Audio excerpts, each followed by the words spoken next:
আমরা যারা 1990 সাল থেকে 2005 সালের মধ্যে জন্মেছি, আমরা বিশেষ কিছু ছিলাম না, তবে আমরা ভাগ্যবান ছিলাম। যখন আমরা ছোট ছিলাম, হাতগুলো জামার ভিতর ঢুকিয়ে রেখে বলতাম, আমার হাত নেই। একটা কলম ছিল যার 4 রকমের কালি ছিল, আর তার 4টা বোতাম একসাথে টেপার চেষ্টা করতাম। আর এই কলমটা যার কাছে থাকতো, তার ভাবসাবি থাকতো অন্যরকম।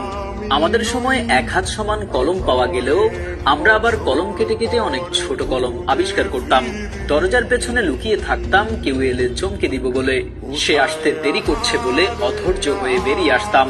রাতে হাঁটার সময় ভাবতাম, আমি যেখানে যাচ্ছি 4টাও আমার সাথে যাচ্ছে। কারেন্টের সুইচের 2 দিকে আঙুল চেপে সুইচটাকে অন অফের মাঝামাঝি অবস্থানে আনার চেষ্টা করতাম। স্কুলে যাওয়ার সময় সবাই একসাথে দৌড়াদৌড়ি করে যেতাম।